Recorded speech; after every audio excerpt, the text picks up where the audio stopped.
Donc, je vais avec cette partie-là. C'est marqué deuxième partie parce que j'ai apporté la première partie mercredi cette semaine, à savoir maintenant réfléchir dessus du fait que Dieu ne gaspille jamais aucune souffrance. Les chrétiens font face à toutes sortes d'épreuves dans la vie. Beaucoup d'épreuves, donc, qui sont identiques au monde. Et à travers toutes les souffrances qu'un chrétien peut vivre, il n'y en a aucune que Dieu ne peut guérir. Il peut guérir toutes ces souffrances, soit maintenant qu'il le fasse d'une façon personnelle, ou soit maintenant qu'il se sert de la médecine pour accomplir ce miracle. Je crois que le chrétien qui est dans la souffrance peut prier pour ces deux choses-là, que ce soit maintenant Dieu qui accomplisse le miracle ou maintenant que la guérison puisse venir par différents médicaments. Il est dit que le cancer n'est pas gaspillé quand il est guéri par Dieu. J'ai pris le cancer parce que ça me concerne personnellement. Alors, c'est lui qui en reçoit toute la gloire. Et c'est pour cette raison que le cancer existe. Mais la guérison, il faut comprendre qu'elle n'est pas dans le plan de Dieu pour tout le monde. La guérison n'est pas dans le plan de Dieu pour tout le monde. Il existe plusieurs façons de gaspiller les souffrances du cancer, de gaspiller les souffrances aussi des épreuves, ou les différentes souffrances auxquelles nous pouvons être exposés. On va se courber dans un mot de prière avant d'aller plus loin. Alors, Dieu notre Père, encore une fois, puisses-tu disposer nos cœurs à l'écoute de ton bon Saint-Esprit. Et combien que je veux vraiment te remercier parce qu'à travers cette étude, encore cette semaine, ton amour m'a atteint. J'ai été profondément touché. Et je t'en suis profondément reconnaissant. Merci pour ton travail dans ma vie, à travers la souffrance. Au nom de Jésus, Amen. Donc, il est dit que vous allez gaspiller votre cancer, vous allez gaspiller votre souffrance, vous allez gaspiller votre épreuve si vous ne croyez pas au départ que Dieu l'a planifié pour vous. Je ne peux pas passer à côté de cela. Si nous sommes dans une souffrance quelconque, il serait incorrect, il serait injuste de dire que Dieu ne l'a pas planifié. Ce que Dieu permet, il le permet pour une raison quelconque. Jamais il va prendre plaisir à gaspiller une souffrance dans le cœur d'un de ses enfants. Jamais il va prendre plaisir à gaspiller une épreuve, encore moins un cancer. Les raisons de sa motivation, les raisons de sa permission font partie du plan divin. Et pourtant, lorsque Dieu voit à travers nos corps, le jour que le cancer s'est installé dans ma propre vie, Dieu a vu. Il a vu tout ce qui se passait dans mon corps personnel. Il aurait pu tout arrêter. Il ne l'a pas fait. Il a continué à poursuivre un but bien déterminé. Sa sagesse infinie. Il est juste de dire que cette souffrance fait partie de son plan. Je n'y peux rien. Je ne peux pas arrêter cette souffrance. Je dois l'affronter. Je dois aller jusqu'au bout. Dans les Saintes Écritures, il est dit que Satan est réel. Il est une source de beaucoup de plaisir dans ce monde, quand on s'y arrête. Beaucoup de plaisir. Combien de gens aujourd'hui sont soumis à la volonté de l'ennemi? Oh, par les plaisirs de la sexualité, par la débauche, par la cupidité. Beaucoup, beaucoup, beaucoup. Mais malheureusement, jamais il n'aura le dernier mot. Dans mon introduction ce matin, l'Éternel dit à Satan, « Voici, je te le livre, seulement épargne sa vie. » Et Satan se retira de devant la face de l'Éternel, puis il frappa Job d'un ulcère malin depuis la plante du pied jusqu'au sommet de la tête, qu'il serait peut-être question d'une certaine lèpre. peut-être d'autres choses aussi. On n'a pas exactement la maladie à laquelle Satan était à l'origine pour frapper Job. Et lorsque je me suis approché du texte, je me suis dit, est-ce qu'on connaît réellement notre ennemi sur le plan spirituel? Est-ce que vraiment je sais à qui j'ai affaire? Alors, j'en ai marqué quelques-uns ici. Bien entendu qu'il y en a beaucoup plus que ça, lorsqu'on regarde à travers la parole. On a parlé ce matin des tentations. Alors, je peux me laisser embarquer dans une tentation quelconque sans savoir où cette tentation va me mener un peu plus loin dans ma vie. Et on voit aussi à travers le personnage de Satan lui-même qu'il n'y a pas d'amour en lui. Il n'est pas animé par l'amour du tout, du tout, du tout. C'est beaucoup plus la haine qui va l'animer. Il est meurtrier, ce que Jésus disait. En plus, il va l'identifier comme étant le père du mensonge. Et même dans 2 Corinthiens 2, lorsqu'on parle du frère incestueux qui revient et qui demande pardon, Paul encourage l'Église à ne pas laisser avantage à Satan sur nous. Au contraire, qu'on devrait pardonner à cette personne-là. Parce que s'il prend avantage, il peut nous emmener bien loin. Le prince de ce monde des ténèbres dans Éphésiens 6 et le verset 12. Je passe vite parce que tantôt j'aurai d'autres références à regarder. Et aussi dans Luc 13 et le verset 16, cette femme que Jésus lui-même disait que Satan tenait liée depuis 18 ans. À être tenu dans la maladie, dans la souffrance, dans des courbures pendant 18 ans, c'est quelque chose. Il n'y a aucune pitié. Aucune pitié. En plus, mais on voit dans Acte 5.3, il remplit le cœur avec Ananias. Lorsque Ananias, Saphira se sont présentés, Pierre lui pose la question, mais comment tu as pu faire pour que Satan remplisse ton cœur à ce point? Dans 2 Corinthiens 11.14, il se déguise en ange de lumière. Il met des barrières. Satan nous a empêchés d'aller vers vous, que l'apôtre Paul dit. Fais un travail acharné. Il n'arrête pas. Il n'arrête pas. Et Job, même au verset 10 du même passage, il dit, « Tu parles comme une femme insensée. Quoi, nous recevons de Dieu le bien, et nous ne recevrions pas aussi le mal. » En tout cela, Job ne pécha point par ses lèvres. Dieu va permettre, mais on comprend qu'il n'est pas la source du mal, Dieu. Dans Jacques 1, il dit lui-même, Dieu n'est pas tenté par le mal et il ne tente lui-même personne. Mais seulement lorsque Dieu peut permettre des épreuves dans nos vies, il va se servir de ce puissant ennemi. Et juste le fait de reconnaître que Dieu, la bonne main de Dieu l'a planifié, ça ne devrait jamais nous laisser de mauvaise foi. Il l'a permis. Pourquoi? C'est le temps maintenant qui va nous permettre d'avancer et de pouvoir maintenant réfléchir, de bien comprendre et de voir que le plan de Dieu devrait aussi faire naître un cri honnête du cœur lorsque je désire avoir ce cœur à cœur avec le Seigneur. D'avoir une conversation sérieuse, une conversation honnête qui devrait s'engager entre le cœur qui est souffrant et son Seigneur. Dieu doit entendre le cri de notre cœur. On a bien de la difficulté avec ça. Crier après Dieu. On n'est pas pour crier après Dieu, voyons, ça ne se fait pas. Un chrétien ne crie pas après Dieu. On va voir tantôt. On va le voir. Oui, Dieu désire entendre le cri de notre cœur.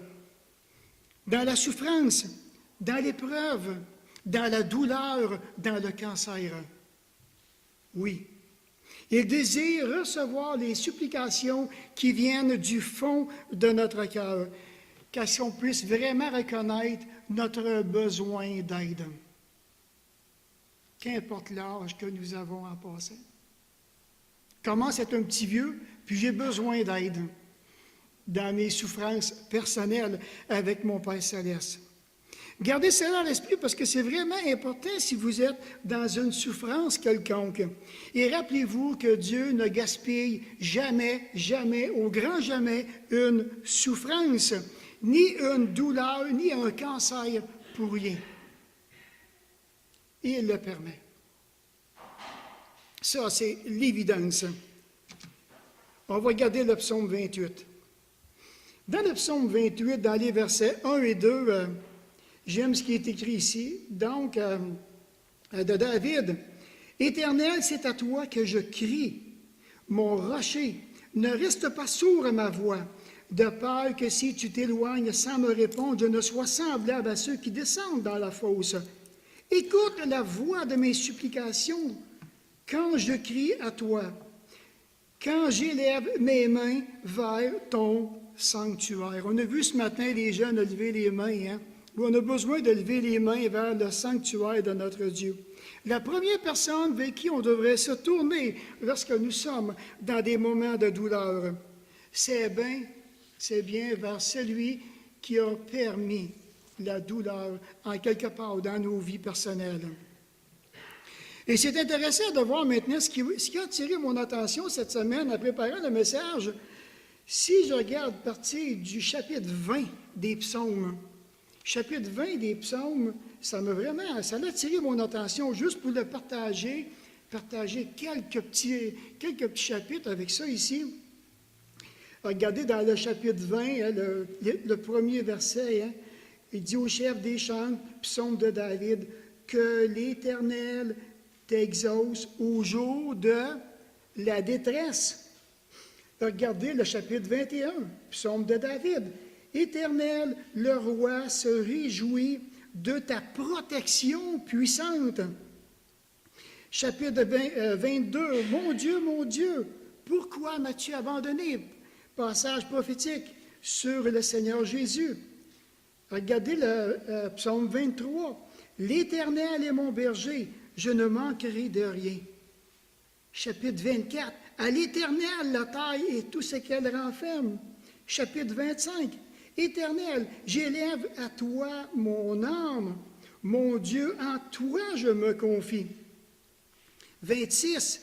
Rends-moi justice éternelle, car je marche dans l'intégrité. Chapitre 27. L'Éternel est ma lumière et mon salut, et il continue. C'est-tu un hasard de voir qu'à l'instant que David commence à ouvrir le cœur, les premiers mots qu'il dit, il s'adresse à l'Éternel, il prend plaisir à nommer le nom de l'Éternel. Le Père est sensible au cri du cœur de David. Il arrive des circonstances dans la vie de David lorsque le cœur, par exemple, est en paix, lorsque le cœur s'adresse à Dieu en toute douceur, parce qu'on ne passe pas toujours par toutes sortes d'épreuves, de malheurs. Le malheur atteint souvent le juste, mais l'Éternel en délivre toujours. Psaume 34, le verset 20. Le malheur atteint. Mais maintenant, ici, quand David est en paix, ou bien quand chacun de nous qu'on passe par des moments de paix, là maintenant, ça va se manifester, soit par des cantiques spirituels, des hymnes, des moments d'adoration, par des profondes reconnaissances, des actions de grâce. La prière coule comme un ruisseau qui va paisiblement dans son cours. Tout cela parce que le cœur n'est pas troublé, le cœur est en paix. Le cœur n'est pas dans la souffrance, il n'est pas dans la douleur. Mais dans ce passage, le cœur est disposé d'une manière bien différente. Le Seigneur a permis, dans la vie de David, des souffrances que Dieu ne veut pas gaspiller. Il l'a permis. Cette souffrance que Dieu permet atteint le cœur de David. Une blessure qui nous atteint, une blessure qui nous pogne au cœur, ça nous déchire. On a besoin de s'arrêter, on a besoin de bien comprendre, à laquelle maintenant David ne reste pas indifférent devant les blessures qui l'atteignent. Et lorsque maintenant qu'une blessure va atteindre le cœur, qu'est-ce qui arrive? Le cœur explose. Le cœur explose. Et de voir qu'il va exprimer maintenant cette explosion par des cris qui sont tellement répétitifs, des cris qui sont dirigés vers l'Éternel. Dieu entend très bien le cri du cœur. Il peut avoir crié même de sa propre voix, à genoux, dans son palais, en train de crier et de vouloir désirer rencontrer Dieu. Par cette explosion de cœur, il attend patiemment l'espérance d'une réponse. Il ne désire pas du tout que Dieu puisse demeurer silencieux devant la souffrance auquel il est exposé.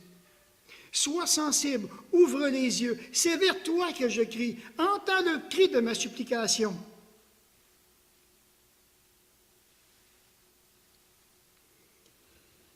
S'il n'y a pas d'espérance, s'il n'y a pas de réponse, il dit, je suis comme un homme qui va descendre dans la fosse. Celui qui descend dans la fosse, il n'y a plus d'espoir, il n'y a plus rien, il ne peut plus faire appel à qui que ce soit, ses souffrances sont terminées.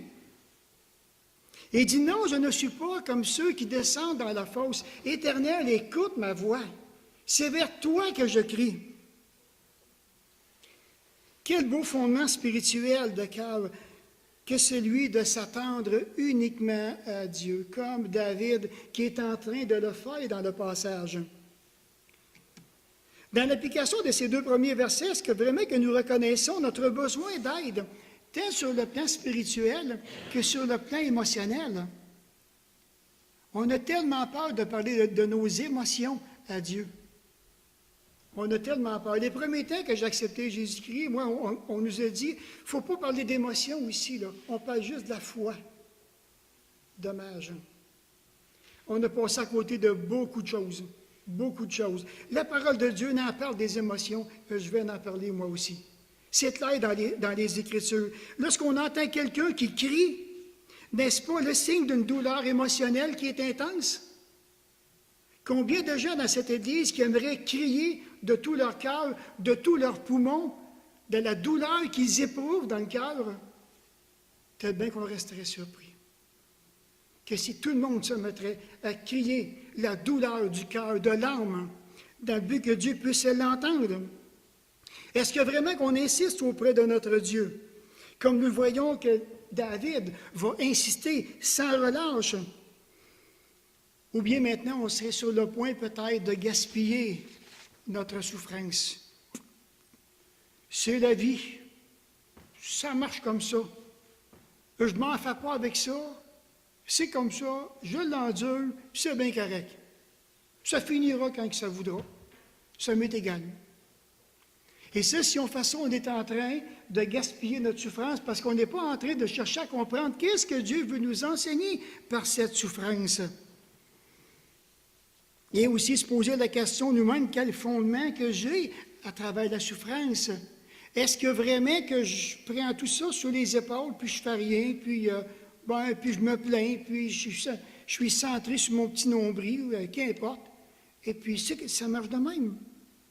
David il avait tout un fondement au sein de la souffrance.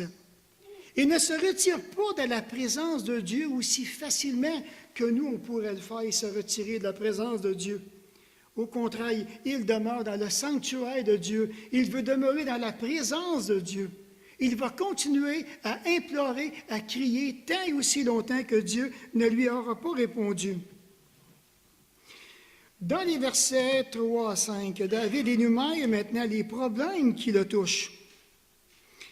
Il prend conscience au fond de la méchanceté des hommes. Il dit, ne m'emporte pas avec les méchants, les hommes iniques, qui parlent de paix à leurs prochains et qui ont la malice dans le cœur. Rends-leur selon leurs œuvres et selon la malice de leurs actions. Rends-leur selon l'ouvrage de leurs mains. Donne-leur le salaire qu'ils méritent, car ils ne sont pas attentifs aux œuvres de l'Éternel, à l'ouvrage de ses mains, qui les renverse et ne les relève point. Dans l'Ecclésiaste, c'est là maintenant qu'on va aller regarder quelques versets. Qu'est-ce qui est écrit dans l'Ecclésiaste, chapitre 8 et le verset 11? Je le lis. Il dit, parce qu'une sentence ou bien une action contre les mauvaises actions ne s'exécute pas promptement, le cœur des fils de l'homme se remplit en eux du désir de faire le mal. Alors, quand il y a des sentences qui devraient être faites, que ça retarde, alors ici, maintenant, il est en train de parler, à cause maintenant de la lenteur à vouloir régler ces choses-là, il y a de l'entêtement qui vient, il y a de l'endurcissement du cœur qui vient, parce que ça ne bouge pas. Le message ne passe pas, c'est pas écouté non plus. Et ça, maintenant, lorsqu'on voit des actions qui devraient être prises et qui ne sont pas prises, le cœur se dispose d'une façon très différente. Dans l'Ecclésiaste 9 et le verset 3, il dit « Ceci est un mal parmi tout ce qui se fait sous le soleil, c'est qu'il y a pour tous un même sort. Aussi le cœur des fils de l'homme est plein de méchanceté et de folie est dans leur cœur pendant leur vie. Après quoi ils vont chez les morts, car qui est accepté? » Et de voir que Salomon, à travers ce qu'il est en train de vivre dans sa vie personnelle, qui sort dans des moments vraiment, on dit, de dépressifs, il n'y a plus d'espoir, il ne vaut plus grand-chose, tout finit quand même après la mort. Et de voir même une chose auquel il prend conscience, il y a vraiment de la méchanceté, il y a de la folie chez les êtres humains. Beaucoup de folie chez les êtres humains. Et de voir que la folie n'a pas de place lorsque maintenant vient le temps de passer à des actions qui sont sérieuses. La folie n'a pas de place. Dans Jérémie 17 et le verset 9, il dit « Le cœur est tortué par-dessus tout, qui peut le connaître? » C'est comme ça qu'on est en train de regarder la méchanceté du cœur. Le cœur est tortueux. Le cœur il est rempli de tromperies. Le cœur il est malade à jamais. Imprévisible. Le cœur a besoin d'être restauré. Et seul Dieu peut restaurer le cœur. Mais imaginez maintenant, prenez tout ça, mettez ça dans son contexte que David qui était en train de vivre. Dans Matthieu 23, le verset 25. Matthieu 23 et le verset 25. Le Seigneur Jésus, maintenant, qui rencontre les scribes et les pharisiens, et dans le verset 25, il dit « Malheur à vous, scribes et pharisiens, hypocrites, parce que vous nettoyez le dehors de la coupe du plat et qu'au-dedans, ils sont pleins de rapine et d'intempérance. Tout peut tellement bien paraître de l'extérieur, pendant le temps qu'à l'intérieur, c'est rempli d'hypocrisie. » Ça, c'est vraiment la nature humaine, remplie d'hypocrisie, remplie d'apparences trompeuses. C'est tellement facile. Ou bien maintenant, le cœur peut arriver dans des moments de chantage, parce que l'hypocrisie prend place. Exiger beaucoup de quelqu'un. Le cœur pourrait aussi menacer. Pourquoi? Les scribes, les pharisiens l'ont fait. Et tout ça découlait de leur hypocrisie, qui n'arrêtait pas. Hypocrisie sans cesse grandissante. Dans Marc 7 et le verset 21, le Seigneur Jésus va un petit peu plus loin dans Marc 7 et le verset 21. 21, 22, 23. Ici, maintenant, il parle de l'incontinence du cœur. Il dit, car c'est du dedans, c'est du cœur des hommes que sortent les pensées mauvaises, les adultères, les débauches, les meurtres, les vols, les cupidités, donc les convoitises, les méchancetés, la fraude, le dérèglement, le regard envieux, la calomnie, l'orgueil, la folie qui revient. Toutes ces choses mauvaises sortent du dedans et souillent l'homme. Ces choses sont dans la nature humaine, c'est dans l'esprit humain, c'est dans les actions humaines. C'est tout là. David est en train d'être exposé devant tous ces faits. Il a besoin de crier à Dieu. On parle de l'incontinence du cœur dans ce passage. Absence de retenue, autant sur le plan émotionnel, sur le plan sexuel. C'est pas grave, regarde, on a juste une vie à vivre, pourquoi pas en profiter? Ça, c'est la pensée mondaine, n'est-ce pas, hein? La pensée du monde. On a juste une vie à vivre. Il n'y a plus rien après la mort. Puis c'est quelque chose, je m'arrangerai avec le gars de l'autre côté, c'est quelque chose. C'est beaucoup plus grave que ça. C'est beaucoup plus grave. Dans Hébreux 3, le verset 12, je prends la peine de le montrer parce que tantôt vous allez voir où que je vais aller avec ces passages.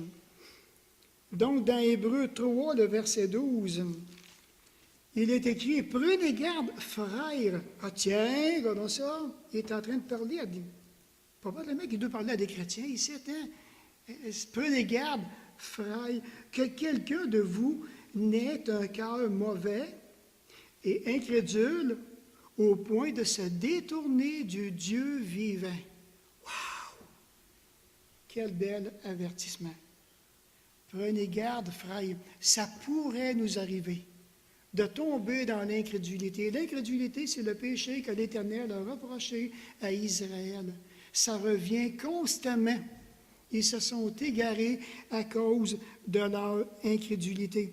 Qu'on pourrait tomber dans l'apostasie.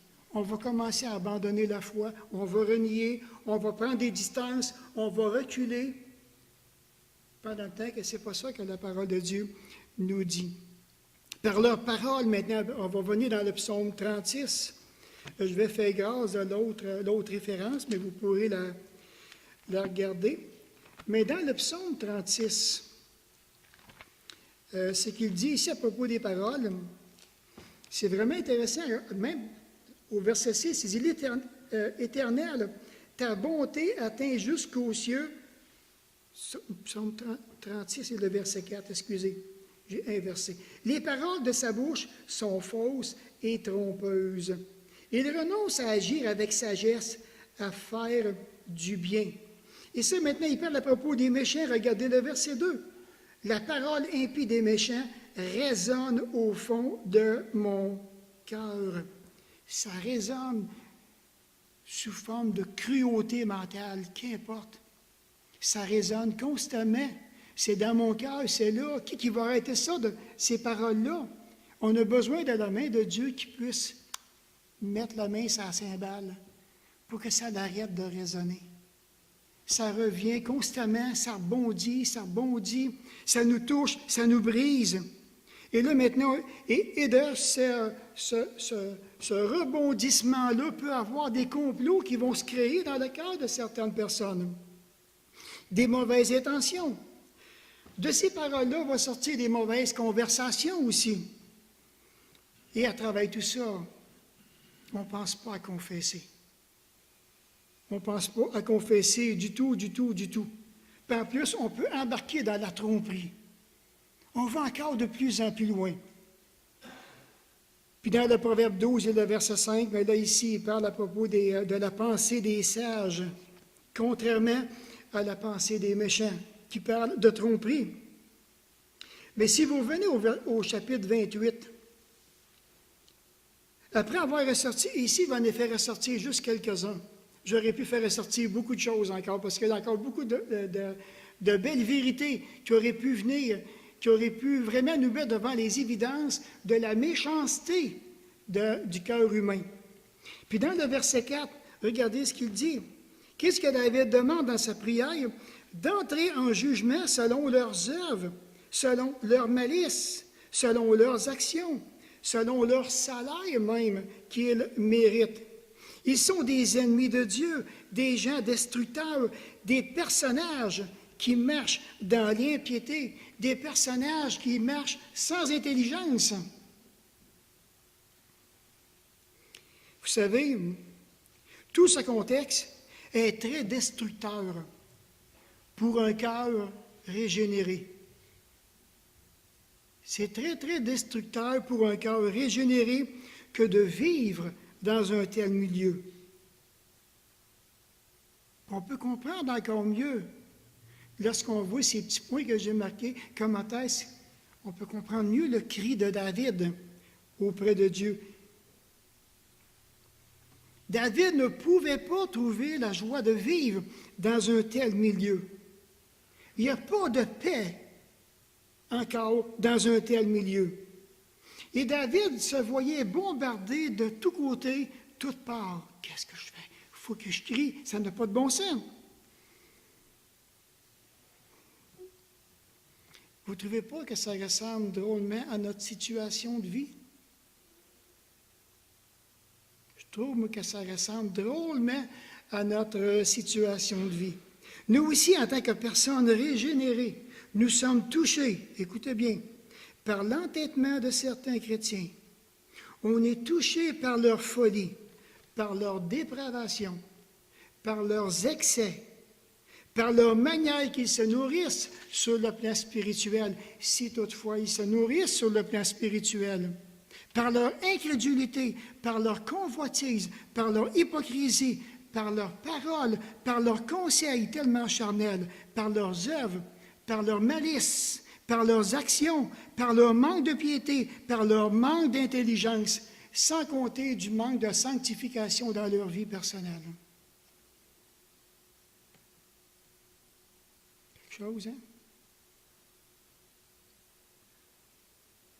On est là-dedans ça, là. Pas différent de tout ça. Moi, là, j'ai un cœur humain comme tout le monde, là. Tout cela fait un grand tort à un cœur qui est régénéré. Parfois, des dommages dans l'âme pouvant aller jusqu'au scandale. Ça devrait laisser personne d'indifférent. Le cœur régénéré étouffe au milieu de cette salade. J'appelle ça une salade qui est sans goût, une salade qui est sans saveur, une salade qui est sans assaisonnement, salade qui est amère, salade qui grandit de plus en plus au cœur de certains chrétiens même. Et c'est le genre de repas que j'aime de moins en moins, une salade qui n'a pas de goût. J'aime pas ça. Pourtant, j'aime bien manger, là, mais une salade pas de goût, là. Des salades de avec ces assaisonnements-là, j'aime pas ça du tout. Et certainement que l'approche maintenant travaille tout ça, ce que David pouvait vivre. Il y a beaucoup de relations qui ont été brisées. Beaucoup de relations dans l'unité spirituelle, d'unité personnelle, d'unité émotionnelle. Beaucoup de choses ont été brisées. Sûrement que l'unité de sa famille a été touchée à travers tout ça. Et sans parler des conflits, que tout cela s'est engagé par la méchanceté des hommes, la grandeur des conflits. Et ça maintenant, alors pouvons-nous penser maintenant à la multiplication des blessures émotionnelles qui rentrent en ligne de compte?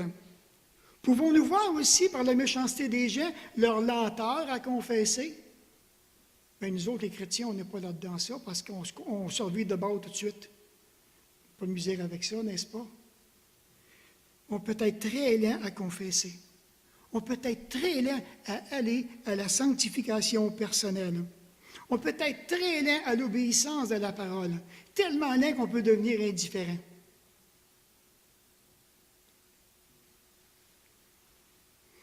S'approcher du sanctuaire céleste pour de l'aide auprès du Père. C'est ce que David a fait. Pourquoi? Parce que l'Éternel désire restaurer les relations qui ont été brisées. Le cœur qui est brisé. Réalisons-nous, frères et sœurs, comment est-ce que c'est important, ou bien qu'il serait important de s'approcher de notre bien-aimé Sauveur. Tellement important. Afin que la conduite de ces gens n'ait pas d'emprise sur nous. Que leur conduite ne nous ralentisse pas sur le plan spirituel.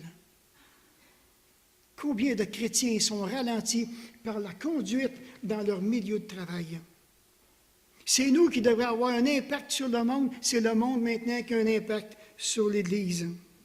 Ces mauvais fruits que je viens d'énumérer, ça mange des énergies des personnes qui sont régénérées. Ça nous mange, ça nous vide, ça nous mine complètement. Et je crois que c'est compréhensible que nous n'ayons plus, pour la plupart, de la vigueur pour servir l'Éternel. On n'a plus de vigueur pour être au service les uns les autres. Parce que le cœur, l'amour, pour plusieurs, n'y est plus. Le cœur n'est plus là. L'amour n'y est plus.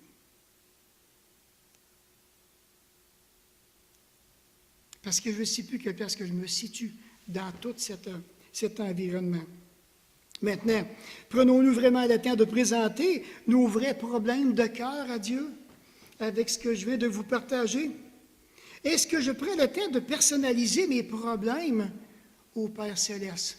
Est-ce que je pourrais dire au Père Céleste, Seigneur, je me suis laissé entraîner par le comportement de différentes choses qui sont arrivées dans ma vie, je me suis égaré, je veux te demander pardon. J'ai été mal influencé, j'ai tombé dans un piège. Je veux te demander pardon pour ça. Quand que je vois où ça m'a conduit. Est-ce que je vais oser aussi une action de foi? Dans le verset 6 et 7, David revient et dit, « Béni maintenant soit l'Éternel. » Mais pourquoi? Qu'est-ce qui se passe, David? Il dit, « Car il a exaucé la voix de mes supplications. L'Éternel est ma force et mon bouclier. En lui, mon cœur se confie et je suis secouru. J'ai de l'allégresse dans le cœur et je le loue par mes chants. » C'est ce qui s'est passé cette semaine dans ma propre vie personnelle. Le Seigneur m'a touché, m'a bouleversé cette semaine par ce beau contact, cette belle intimité, ce beau cœur à cœur que j'ai eu avec lui. Et ça me fait réaliser qu'il y a malheureusement dans la famille de Dieu un grand manque de joie. On dit que la joie qu'elle est contagieuse. Si la joie est contagieuse, ne s'arrête pas parce que je ne prends pas le temps de bien m'exprimer auprès de Dieu, que je ne lui présente pas les vraies requêtes que je devrais lui présenter. Est-ce que je confesse maintenant les mauvaises influences qui m'ont atteint comme tantôt que je vous partageais? Ou bien maintenant je me suis laissé emporter par un comportement quelconque qui m'aurait conduit à une ruine spirituelle, que j'aurais complètement dévié de la route. Une personne régénérée démontre la joie comme David le montre dans le passage. Puis un chrétien maintenant qui s'en remet à Dieu, qui comprend toutes ces choses-là, puis qui va réaliser que Dieu a permis une souffrance, il va s'organiser pour ne pas rester indifférent à la souffrance que Dieu lui impose, parce que c'est trop important. Cette souffrance bien présente dans tout son être a poussé le cœur de David à avoir un cœur à cœur avec le Seigneur. Et c'est par cette souffrance que David s'est empressé d'aller et de crier vers l'Éternel. La souffrance est rendue trop grande, ça m'a atteint, ça brûle, ça déchire, le fardeau est trop lourd, je ne suis plus capable de le supporter.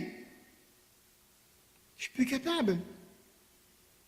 Je vais capoter, je vais utiliser un terme bien... vous comprenez ce que je veux dire? Je suis rendu au bout. Je suis rendu au bout, il faut qu'il se passe de quoi? Dieu permet des moments comme ça dans nos vies. Dieu tire gloire de toute cette souffrance permise au cœur de son serviteur. David a le cœur plein de reconnaissance à la pensée qui a été écoutée.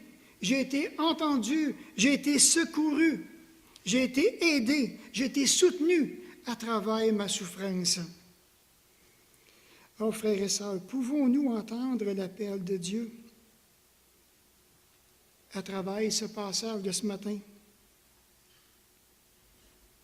Pouvons-nous entendre dire Dieu, viens dans ma présence.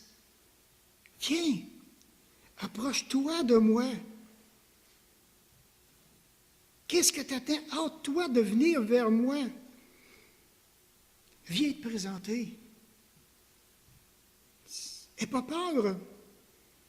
C'est avec amour, c'est avec compassion que je vais t'accueillir. Ah, viens-t'en, je vais te tendre les bras. Laisse-moi simplement verser toute mon affection sur toi, ma tendresse sur toi, ma délicatesse. Viens, Pourquoi tu restes là? Viens.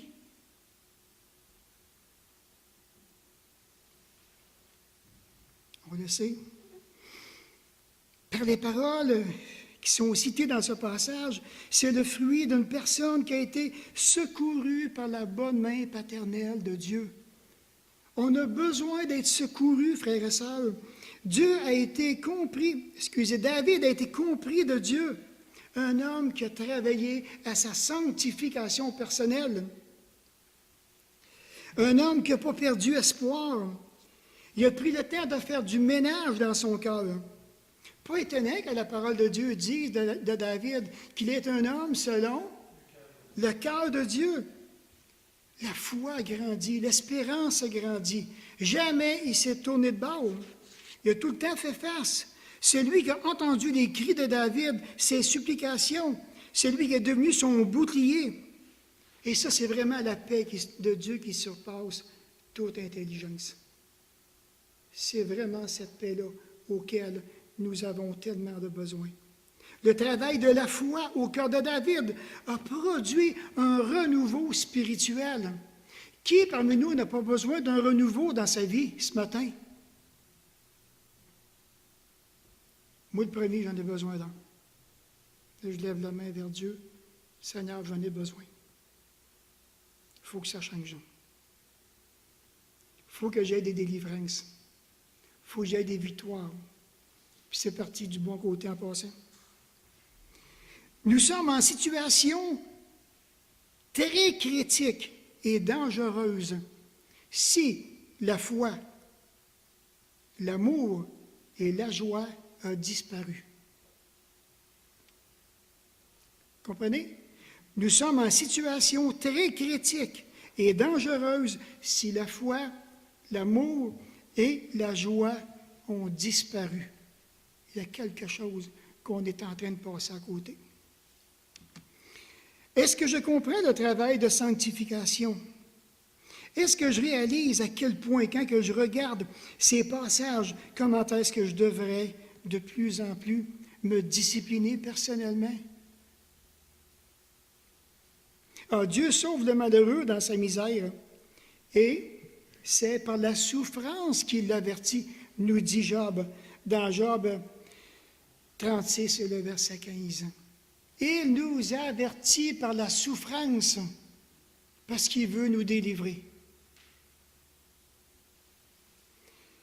La souffrance que nous vivons et qui est l'objet de la part de Dieu ne voudrait-il pas nous pousser à la sanctification?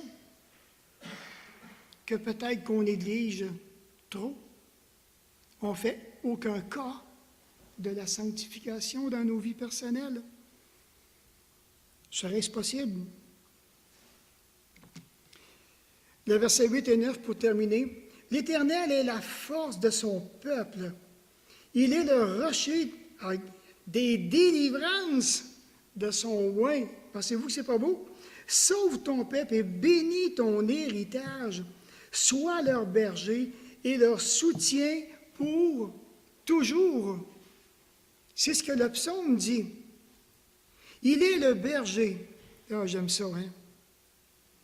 Il est le soutien de tous ceux et de toutes celles qui vont prendre plaisir en lui. De tous ceux et celles qui vont prendre plaisir à se présenter dans son saint sanctuaire, dans sa présence pour implorer, pour demander, pour supplier que Dieu puisse leur venir en aide. C'est pas bébé, ça, là. C'est très mature, faire ça. Pleurer, là, c'est pas juste les bébés qui pleurent. J'ai pleuré cette semaine.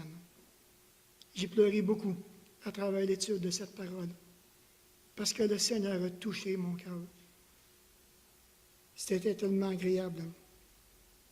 On a besoin de l'implorer parce que j'ai besoin d'aide sur le plan spirituel et j'ai besoin d'aide sur le plan émotionnel. Je suis blessé, brisé, déchiré. Puis Dieu prend plaisir au cœur brisé, au cœur déchiré. Il me restaure. Il me restaure, ça fait tellement du bien. Tellement agréable. Il me délivre. il me délivre, pas juste partiellement, il me délivre entièrement. C'est extraordinaire. Nous sommes tous les bienvenus dans le sanctuaire de Dieu. Combien de temps prenons-nous avec notre Père céleste par jour? Dites-moi-le pas, c'est personnel. Mais combien de fois que je vais faire appel à lui, appel à sa délivrance? Qu'est-ce que je lui confie? De quoi que je lui parle? Est-ce que je lui confie les vraies choses? Est-ce que je lui dis vraiment tout ce qui se passe dans mon cœur? Les luttes que j'ai et là où que je voudrais vraiment être capable d'avancer? Ou bien maintenant, oh ben Seigneur, regarde, je sais une chose. Tu sais tout, c'est bien correct. You, Dieu prend plaisir à un cœur brisé. Puis il me semble ici, peut-être qu'il dirait peut-être bien, you, Michel, c'est pas ton you que je veux entendre, c'est tes prières. C'est le cri de ton cœur que je veux entendre. C'est tes larmes que je veux voir. C'est ça que je veux entendre. C'est du sérieux que je veux entre moi et toi. Wow! C'est du sérieux. C'est vraiment du sérieux que Dieu veut avec chacun de ses enfants. En conclusion, oui, les souffrances et les douleurs de la vie quotidienne, tout cela sert à aiguiser notre conscience pour nous faire réaliser que Dieu est toujours et parfaitement au travail dans chaque détail de notre vie. Et ça, il faut en être pleinement conscient. Il est au travail dans chaque détail de notre vie. Et d'être convaincu que Dieu ne gaspille jamais et il ne gaspillera jamais aucune souffrance qu'il a permis. Il poursuit un but. Une des souffrances qui va être atroce, vraiment atroce, ça va être ceux qui seront séparés de Dieu pour l'éternité. Souffrance atroce. Le salut est annoncé encore aujourd'hui. On a besoin de se tourner vers le Seigneur Jésus. Le Père a tout mis au compte. Il a tout mis sur le dos de Jésus-Christ. Il a mis tous mes péchés là. Tout. Et David le savait. David ne pouvait pas revendiquer. Il voulait avancer dans sa vie personnelle.